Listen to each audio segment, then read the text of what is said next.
আসসালামু আলাইকুম। Microsoft Access quick tips and ট্রিক্সে আপনাদের সবাইকে স্বাগত জানাচ্ছি। আজকের পাঠে আমরা দেখব মাইক্রোসফট অ্যাক্সেসে যখন ফর্ম নিয়ে কাজ করা হয় ফর্মের ক্লোজ বাটন কিভাবে ডিসেবল করতে হয়। চলুন দেখা যাক। দেখুন, এটি হচ্ছে আমার ফর্ম।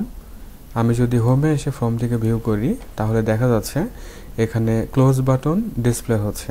তো এই বাটনটিকে কিভাবে ডিসেবল করা যায় বা ইনঅ্যাক্টিভ করা যায় সেটি আমরা এখন দেখব।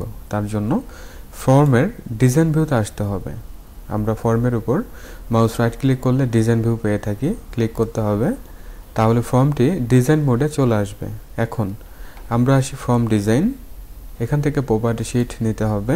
দেন এই ফর্মের যাবতীয় প্রপার্টিগুলো ডান পাশে দেখা যাচ্ছে। ফর্মের প্রপার্টি সম্পর্কে বিস্তারিত জানতে ভিডিও দেয়া আছে, চ্যানেল থেকে দেখে নেবেন। এখন এখান থেকে ফর্ম দেখা যাচ্ছে সিলেক্টেড, আমরা ফর্মের ট্যাব সিলেক্ট রাখবো, আসবো নিচের দিকে।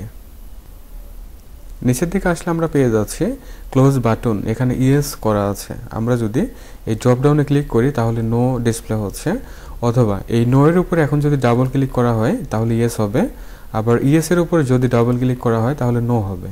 ঠিক আছে ব্যাপারটা? এই অবস্থা সেভ করি। দেন আমরা যদি ভিউ করি তাহলে দেখা যাচ্ছে ক্লোজ বাটনটি ডিসেবল অবস্থায় হয়ে আছে। এখানে ক্লিক করলে এখন ফর্মটি ক্লোজ হবে না। অনেক সময় আমাদের মাইক্রোসফট অ্যাক্সেসে এই ক্লোজ বাটনটিকে ইনঅ্যাক্টিভ বা ডিসেবল করা লাগতে পারে, সেক্ষেত্রে এই প্রসেস অনুযায়ী আমরা ডিসেবল করতে পারবো। আবার যদি কোনো সময় এটিকে অ্যাক্টিভ অথবা এনেবল করা দরকার হয়, ক্লোজ বাটনের এখানে এসে জাস্ট আপনি ইয়েস করে দেবেন, তাহলে সেটি অ্যাক্টিভ হয়ে যাবে। তাহলে ভিউয়ার, এতটুকু ছিল আজকের এই ভিডিওটি ভালো লাগলে লাইক, কমেন্ট, শেয়ার করবেন। চ্যানেলটিকে সাবস্ক্রাইব না করে থাকলে অবশ্যই সাবস্ক্রাইব করে সাথে থাকবেন। আর নতুন ভিডিওগুলো পাওয়ার জন্য বেল বাটন প্রেস করে রাখতে হবে। অ্যাক্সেসের উপরে ভালো ভালো ভিডিও দেওয়া আছে, সময় করে দেখে নেবেন। সবাই ভালো থাকুন, সুস্থ থাকুন। Thanks for watching.